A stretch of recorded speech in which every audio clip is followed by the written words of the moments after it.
नमस्कार दोस्तों, Picasso publication के यूट्यूब चैनल पर आप सभी का स्वागत है। दोस्तों, सीजी हिस्ट्री की क्लासेस चल रही हैं और आज की क्लास में जो है सविनय अवज्ञा आंदोलन का दूसरा चरण पढ़ने वाले हैं, है ना। तो आइए बढ़ते हैं टॉपिक की ओर। ये जो हमारी क्लासेस होगी छत्तीसगढ़ का समग्र इतिहास वॉल्यूम 3 पर आधारित होगी, वॉल्यूम 3 पर बेस्ड होगी, जिसे लिखा है डॉक्टर एस.डी. चौबे और नीलेश सिंह ने, है ना।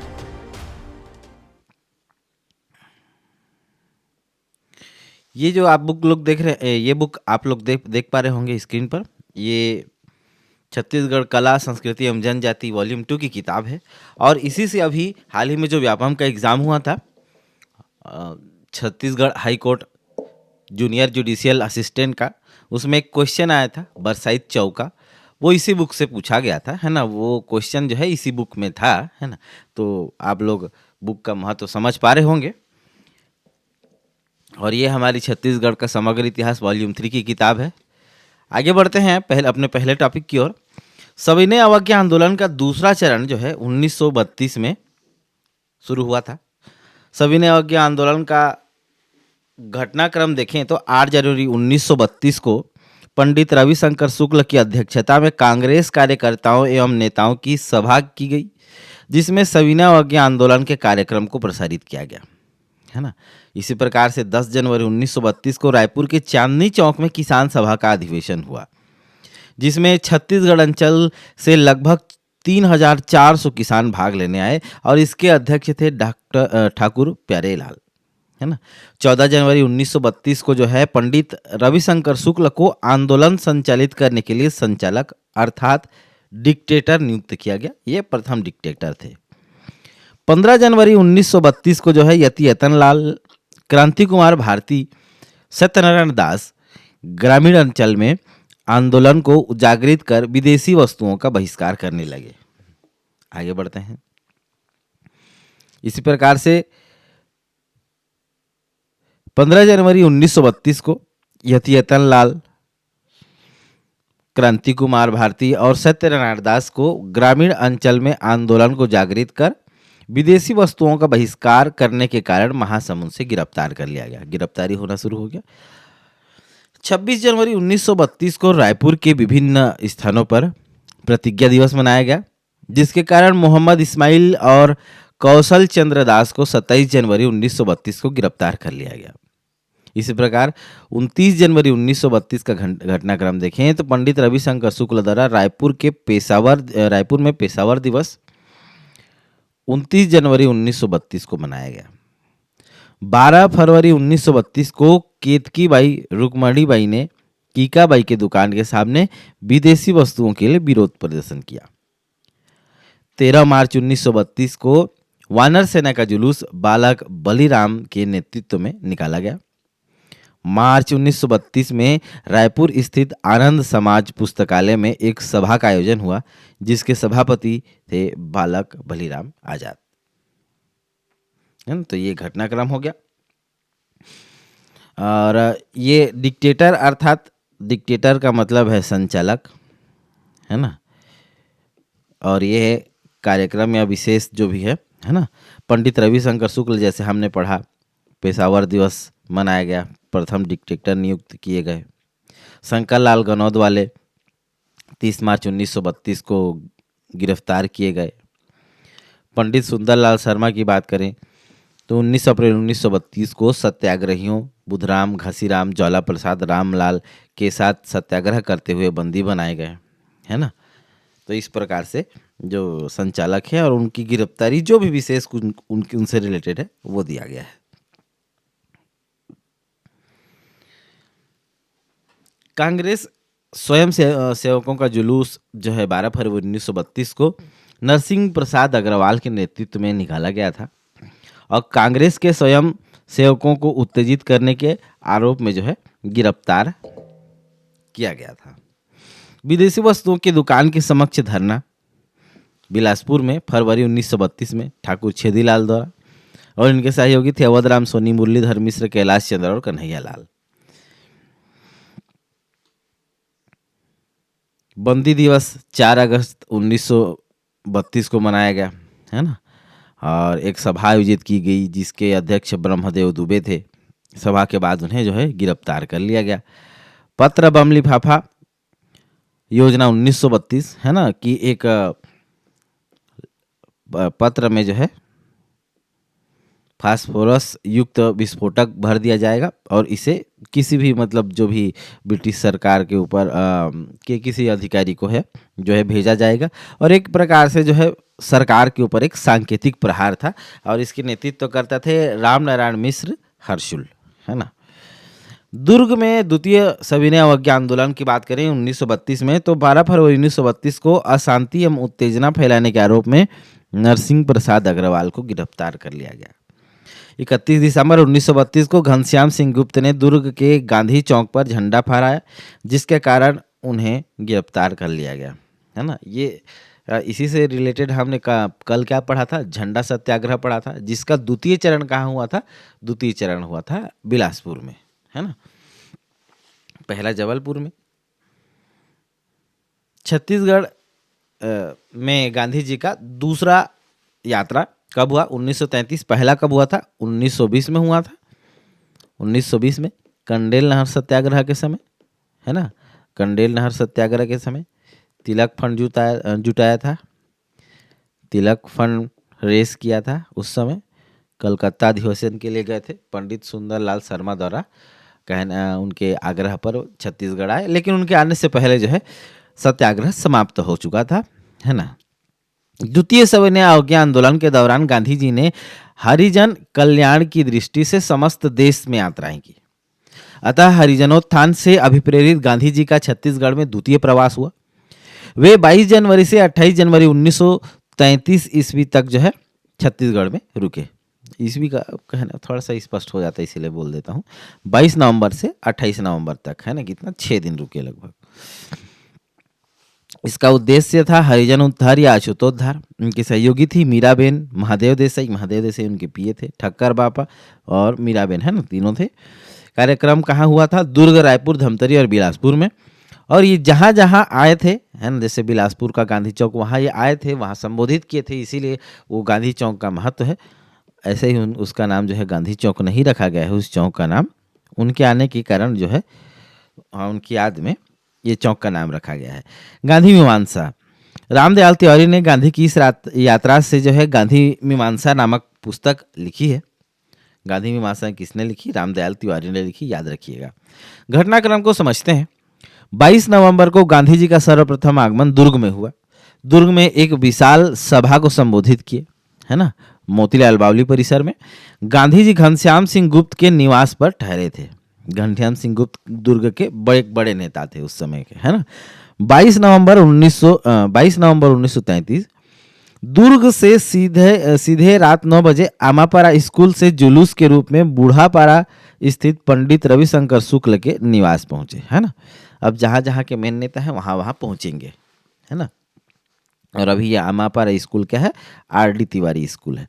23 नवंबर को गांधी जी रायपुर के विक्टोरिया गार्डन मोतीबाग में जो है खादी व स्वदेशी प्रदर्शन के लिए आए। 24 नवंबर को गांधी जी ने लॉरी स्कूल के मैदान में विशाल जनसभा को संबोधित किया। साथ ही मौधापारा में आयोजित सभा में सम्मिलित हुए। गांधी जी सतनामी आश्रम और अनाथालय का भी दौरा किए, है ना। सतनामी आश्रम किसके द्वारा बनाया गया था, पंडित सुंदरलाल शर्मा के द्वारा। सतनामी आश्रम की स्थापना पंडित सुंदरलाल शर्मा के प्रयासों से हुई थी। इस मामले में गांधी जी उनको अपना अग्रज मानते थे, है ना, कि उनसे प्रेरणा लेकर जो है इस पर वो भी काम कर रहे थे। सुंदरलाल शर्मा ने जैसा कल हमने पढ़ा था, राजीव लोचन मंदिर में प्रवेश करने का निर्णय लिया था। किनको लेकर, हरिजनों को लेकर, लेकिन भारी विरोध के कारण प्रवेश नहीं कर पाए और रामचंद्र मंदिर में उन्होंने हरिजनों का प्रवेश कराया था, है ना। राजकुमार कॉलेज के प्राचार्य श्री स्मिथ पियर्स गांधी जी के विचारों से प्रभावित थे। उन्होंने गांधी जी को राजकुमार कॉलेज में आमंत्रित कर असाधारण साहस का परिचय दिया था, है ना। वो अंग्रेज थे और अंग्रेजों द्वारा वर्तमान सत्याग्रही गांधी जी को, है ना, एक प्रकार से वो उनके इनेमी हुए, उनके विरोधी हुए। तो उनको, अपने विरोधी को जो है बुलाना, एक प्रकार से आप देखें तो अपने ही सरकार का विरोध करना है, विरोध जताना है ना। लेकिन फिर भी उन्होंने बुलाया उनको। धमतरी में गांधी जी का म्यूनिसिपल हाई स्कूल मकईबंद चौक में उनका स्वागत किया गया। इसके पश्चात नथु जगताप के घर गए। धमतरी में गांधी जी के सर्वप्रथम मराठी कन्याशाला में एक सभा को संबोधित किया। आंदोलन में सक्रियता को देखते हुए गांधी जी ने कहा, यह तहसील वस्तुतः यहाँ की बारदोली है ना। धमतरी से रायपुर जाते समय मकईबंद चौक पर महात्मा गांधी की मोटर कार में एक पोटली आकर गिरी। गांधी जी के निर्देश पर पोटली खोली गई। उसमें एक हल्दी की गांठ, थोड़े पीले चावल, 2 कौड़ियां, एक आधे आने का सिक्का और कुछ फूल थे। गांधी जी के मुख से निकला, यह किसी सच्चे गरीब की भेंट है। पोटली की नीलामी 101 रुपए में नवापारा राजिम की सभा में हुई थी, है ना। उस समय फंड रेस का काम चल रहा था, मतलब देश को आज़ाद करने के लिए फंड की भी जरूरत पड़ती थी। तो इस प्रकार से नीलामी कर इस फंड का उपयोग उसमें किया गया था। ठीक है, आगे बढ़ते हैं।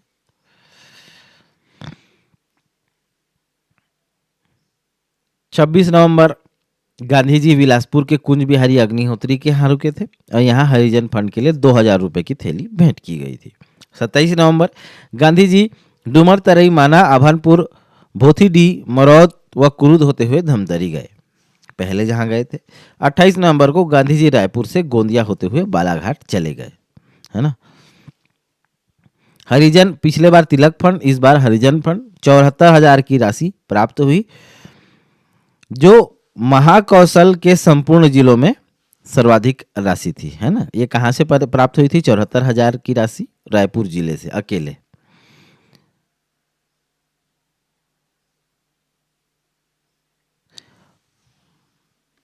और रायपुर नगर की बात करें तो 15,400 रुपए की राशि प्राप्त हुई थी रायपुर नगर से, जिले से 74,000 की।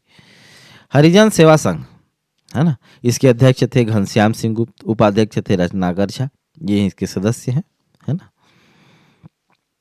17 जनवरी 1934 को जो है इसकी स्थापना हुई थी।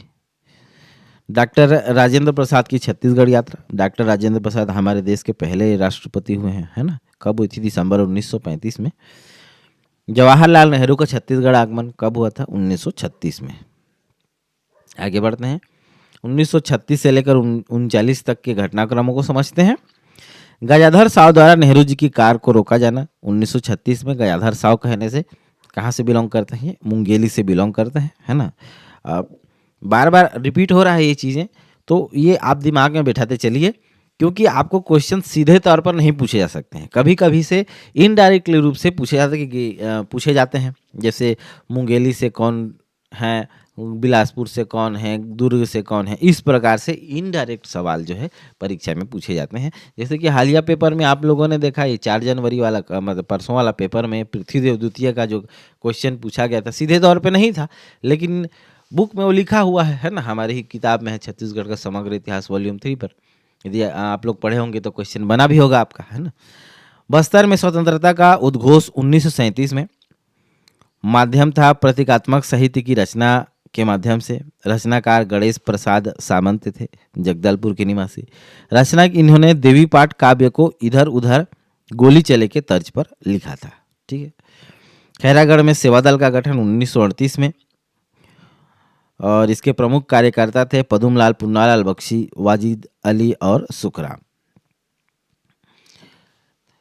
प्राचीन काल में बात करें तो एक प्रकार से सभ्यता को हम समझे। मध्यकाल में बात किया हमने तो विभिन्न प्रकार के निर्माण, जैसे स्थापत्य वगैरह का निर्माण है, जीर्णोद्धार है, इसको हमने समझा। अब मनुष्य का पूर्ण विकास हो चुका है और हम आधुनिक काल में आ चुके हैं, और आधुनिक काल में वो अपने हक के लिए लड़ेगा और लड़ रहा है हक के लिए, है ना। और इस समय ये चीज़ें जो है कम हो गई है, वो अपने अधिकारों की बात ज़्यादा कर रहा है, अपने हक, अपने अधिकार की बात ज़्यादा कर रहा है। और इस समय निर्माण जीर्णोद्धार की जो है गति कम हो गई है। लेकिन एक नई कहना चाहिए कि रचनात्मक प्रवृत्ति क्या आ रही है कि साहित्य वगैरह का रचनाएं की जा रही है ताकि लोगों के दिमाग तक उतरा जाए, लोगों का मन परिवर्तन किया जा सके, है ना। पुराने समय में साहित्य थे लेकिन अभी के साहित्य से अलग थे और अभी का मॉडर्न साहित्य आ रहा है धीरे धीरे। तो इस समय आप देखेंगे कि कवि हो गए, लेखक हो गए, इनका भी जो है योगदान राष्ट्रीय आंदोलन में धीरे धीरे हो रहा है ना। और वो अपने ढंग से मदद कर रहे हैं, सबका अपना अपना तरीका है। क्रांतिकारी क्रांति के माध्यम से, सत्याग्रही सत्याग्रह के माध्यम से, और लेखक अपनी लेखनी के माध्यम से, कवि अपनी कविता के माध्यम से जनता को जागरूक करने का प्रयास कर रहे हैं। और छोटे बड़े हिस्से के रूप में थोड़ा बहुत कम, थोड़े बहुत ज़्यादा करके सब अपना योगदान दे रहे हैं, है ना। छुई खदान रियासत में स्टेट कांग्रेस 1938 अगस्त में बनाया गया था, है ना।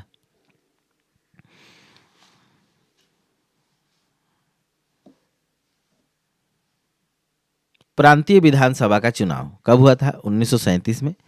और इस चुनाव में जो है बिलासपुर से ई राघवेंद्र राव, मुंगेली से राम गोपाल तिवारी, कटघोरा से अमर सिंह सहगल, जांजगीर से बैरिस्टर छेदीलाल, रायपुर से ठाकुर प्यारेलाल सिंह, सरायपाली से पंडित रविशंकर शुक्ल, धरसींवा से डॉक्टर खूबचंद बघेल, ये सब जो है निर्वाचित होकर आए थे। दुर्ग से घनश्याम सिंह गुप्त, है ना। और अल्पकालीन मंत्रिमंडल, गवर्नर ने ई राघवेंद्र राव को जो है तथा 3 मंत्रियों का ऐसा मंत्रिमंडल बनाया जिसके पीछे प्रांत से लोकमत का कोई बल नहीं था। यह मंत्रिमंडल 3 माह तक शासन करता रहा। 14 जुलाई 1937 को इस्तीफा दे दिया। डॉक्टर ई राघवेंद्र राव के त्याग पत्र के पश्चात जो है बहुमत दल के कांग्रेस ने मंत्रिमंडल बनाया, है ना। और प्रथम कांग्रेस मंत्रिमंडल का गठन कब हुआ? 14 जुलाई 1937 को। इसके प्रधानमंत्री, मतलब उस समय जो है प्रधानमंत्री कहते थे, अभी का मुख्यमंत्री है किसका? प्रधानमंत्री सेंट्रल प्रोविंस का, है ना। कौन थे? NB खरे। कुछ समय बाद इसके इनका भी जो है त्याग पत्र दिया जाएगा। और इसमें जो है पंडित रविशंकर शुक्ल शिक्षा मंत्री बने थे और ई राघवेंद्र राव नेता प्रतिपक्ष थे, है ना।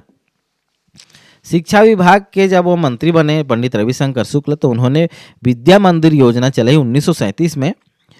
और इसका लक्ष्य था मध्य प्रांत में विद्यमान निरक्षरता को समाप्त करना तथा बुनियादी शिक्षा के माध्यम से लोगों को स्वावलंबी बनाना। वर्ष 1939 तक संपूर्ण मध्य प्रांत में विद्या मंदिरों की संख्या कितनी होगी? 93, जिसमें लगभग 2500 छात्र शिक्षा प्राप्त कर रहे थे। तो क्या है विद्या मंदिर योजना? पूछा गया था CGPSC प्री 2016 में और व्यापम में आया था 2017 में। 25 जुलाई 1938 को NB खरे ने अपना त्याग पत्र दे दिया, है ना। पंडित रविशंकर शुक्ल के मंत्रिमंडल का गठन कब हुआ था? 29 जुलाई 1938 को, है ना। इसके प्रधानमंत्री एवं गृह मंत्री बने थे कौन? रविशंकर शुक्ल। छत्तीसगढ़ से ऐसे पहले व्यक्ति हैं जो प्रधानमंत्री या गृह मंत्री बने, है ना। छत्तीसगढ़ से पहले मान के चलिए शिक्षा मंत्री भी यही हैं। स्थानीय शासन मंत्री द्वारिका प्रसाद मिश्र, वित्तीय एवं विधायी मंत्री DK मेहता, लोक निर्माण मंत्री CJ भारुका, राजस्व शिक्षा मंत्री NB गोयल। इनका भी त्याग पत्र कब हो गया? 8 नवंबर 1939 को। महत्वपूर्ण तिथि है, दिवस और विशेष, है ना। प्रतिज्ञा दिवस है 26 जनवरी 1932 को मनाया गया। पेशावर दिवस 29 जनवरी 1932 को मनाया गया। बंदी दिवस 4 अगस्त 1932 को मनाया गया। राजकोट दिवस 6 मार्च 1939, है ना। ये पेशावर कहाँ है?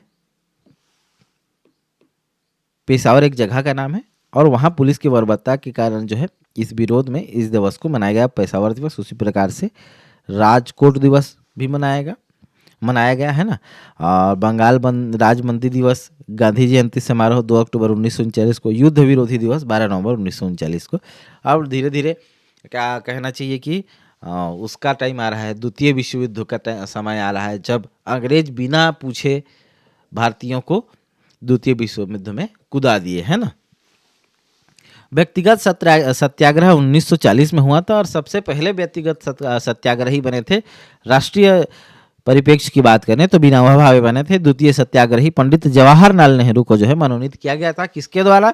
गांधी जी के द्वारा, है ना।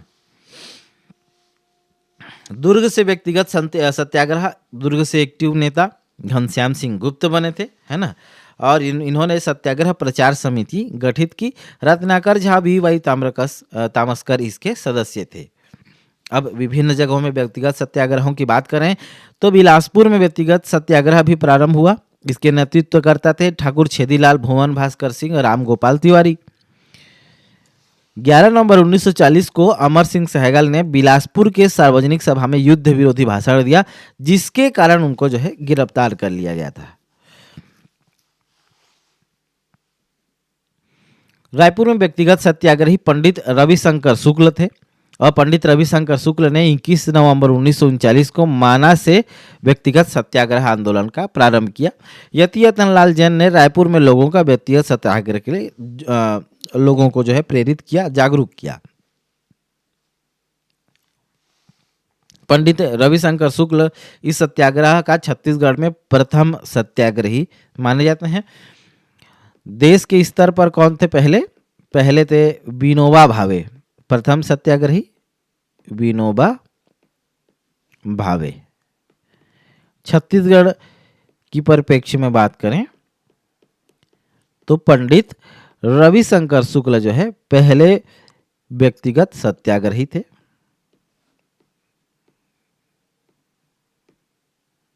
है ना।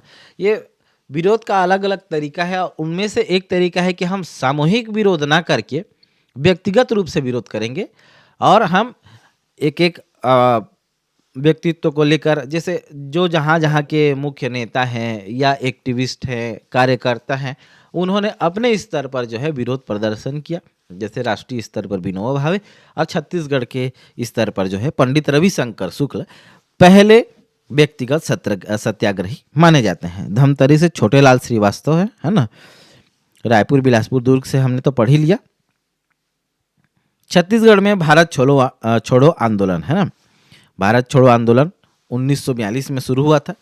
क्रिप्स मिशन आया था। क्रिप्स मिशन में कोई भी भारतीय नहीं थे, इसीलिए जो है उसका विरोध किया गया था। नहीं, वो साइमन कमीशन था, सॉरी साइमन कमीशन था, है ना। क्रिप्स मिशन की अध्यक्षता किसने की थी? स्टेफर्ड क्रिप्स ने की थी। और ये जो क्रिप्स मिशन है 1942 में आया था। जापानी आक्रमण का खतरा लग रहा था किसको? अंग्रेजों को। तो इसमें क्या है कि वो भारतीय सेना का सपोर्ट चाहते थे। भारतीय सेना का मतलब भारतीयों का सपोर्ट चाहते थे। यदि भारतीयों का सपोर्ट नहीं मिलता तो चूंकि द्वितीय विश्व युद्ध में जापान हावी था, है ना, जापान हावी था, वो तो उसके ऊपर परमाणु बम गिरने के कारण उसको पीछे हटना पड़ा। लेकिन जापान का आगमन बर्मा तक हो चुका था और अंग्रेजों को डर था कि कहीं भारत में आक्रमण जापान का ना हो जाए। तो इसी के डर से उन्होंने भारतीयों का सपोर्ट चाहा और यदि वो सपोर्ट नहीं करते तो अंग्रेज हार जाते, है ना। तो इसीलिए क्रिप्स मिशन लाया गया 1942 में। किसको संतुष्ट करने के लिए? भारतीयों को संतुष्ट करने के लिए, जिसे post dated cheque, outdated cheque कहा था। अपने अपने हिसाब से इसको जो है नकारा था गांधी जी ने, मोतीलाल नेहरू ने, है ना। वर्धा में कांग्रेस कार्य समिति की बैठक एवं प्रस्ताव 14 जुलाई 1942 को हुई। इसका उद्देश्य था भारत छोड़ो आंदोलन के प्रति लोगों में जन भावना जागृत करना। और कांग्रेस ने वर्धा प्रस्ताव की स्वीकृति के बाद जो है ब्रिटेन को निर्णय के लिए 24 दिन का समय दिया था, है ना। अब ब्रिटिशर्स के ऊपर जो है भारतीय हावी हो रहे हैं और अल्टीमेटम अब ब्रिटिशर्स को मिल रहे हैं। जो पहले भारतीयों को मिलते थे अब वो ब्रिटिशर्स को मिल रहे हैं। तिलक जयंती 1 अगस्त 1942 को इसका आयोजन किया गया। कहाँ? रायपुर, बिलासपुर और दुर्ग में। इसके अध्यक्ष थे शिवदास डागा, है ना।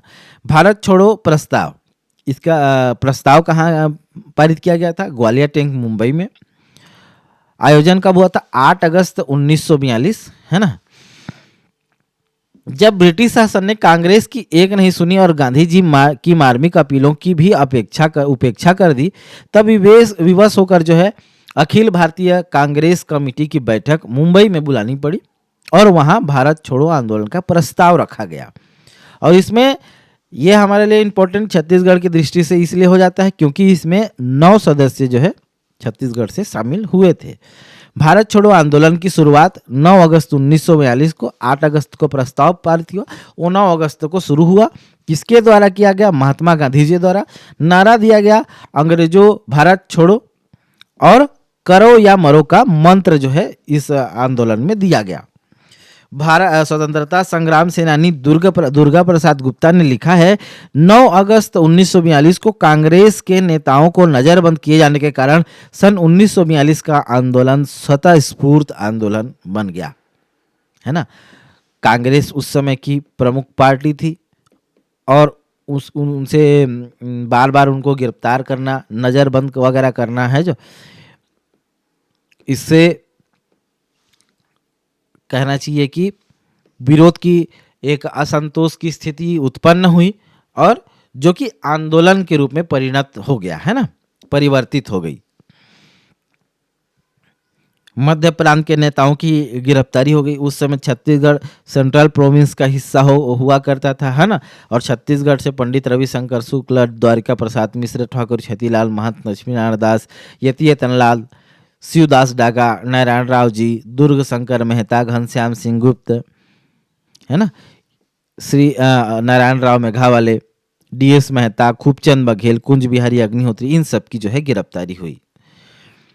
रायपुर में भारत छोड़ो आंदोलन के तहत जो है विशाल जुलूस 9 अगस्त 1942 को निकाला गया, जिसके नेतृत्व करता है त्रेतानाथ तिवारी।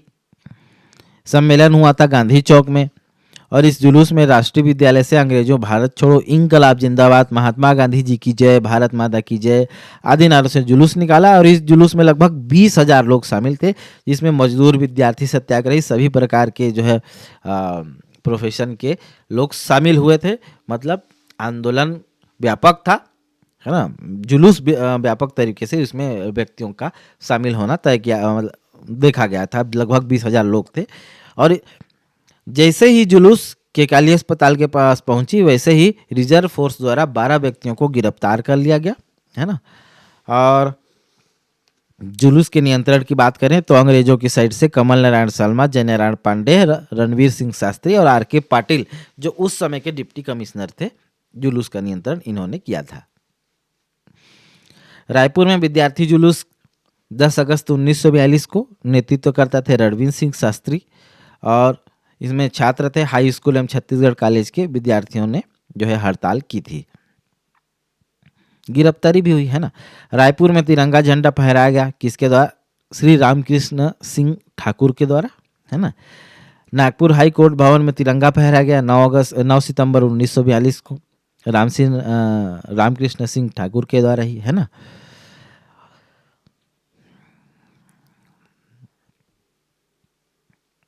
टेलीफोन लाइन काटना, रेल पटरियों को उखाड़ना, ये सब कृत्य जो है रणवीर सिंह शास्त्री ने किए थे, है ना।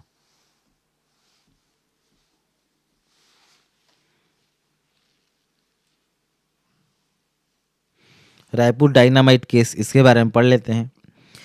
अक्टूबर 1942 में रायपुर नगर के कुछ उत्साही युवकों ने जो है रायपुर केंद्रीय कारागार की दीवार को डायनामाइट से उड़ाने की कोशिश की थी। इसके नेतृत्व करता थे बीरक नारायण अग्रवाल, उनके सहयोगी थे ईश्वर चरण शुक्ल, नारायण दास राठौर, सुधीर मुखर्जी, नागर दास बावरिया, जय नारायण पांडे, गोपाल यदु आदि, है ना, ये सभी शामिल थे। सुधीर मुखर्जी के द्वारा बम बनाने का प्रशिक्षण जो है दिया गया था और इसमें मुखबिर थे अविनाश संग्राम, है ना। इन्हीं की मुखबिरी के कारण जो है ये पकड़ाए। क्रांतिकारियों द्वारा अपने साथियों को छुड़ाने के लिए विस्फोट किया गया। विस्फोट तो किया गया लेकिन छुड़ाने में जो है असफल रहे, विस्फोट उतना प्रभावी नहीं रहा था। नागपुर हाई कोर्ट में तिरंगा झंडा फहराया जाना कब हुआ था? 9 अगस्त 1942 को ही, है ना।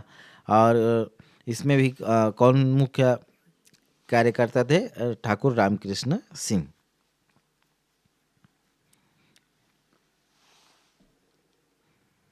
रायपुर षड्यंत्र केस 1942, है ना, वही परसराम सोनी के द्वारा नेतृत्व किया गया था। विस्फोटक सामग्री बनाने के कारण उनको गिरफ्तार भी किया गया।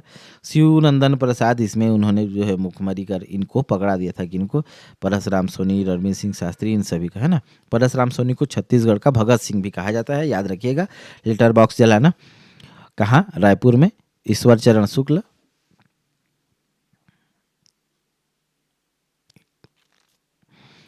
अग्रदूत नामक समाचार पत्र, इसका प्रकाशन कहाँ हुआ? रायपुर में। कब? 1942 में। इसके संपादक कौन थे? केशव प्रसाद वर्मा, है ना। इसी प्रकार से बिलासपुर नगर एवं जिले में जो है भारत छोड़ो आंदोलन, कहाँ से? भारत छोड़ो आंदोलन के दौरान राजकिशोर वर्मा डिक्टेटर नियुक्त हुए और उन्होंने भूमिगत रूप से कार्य करना आरंभ किया।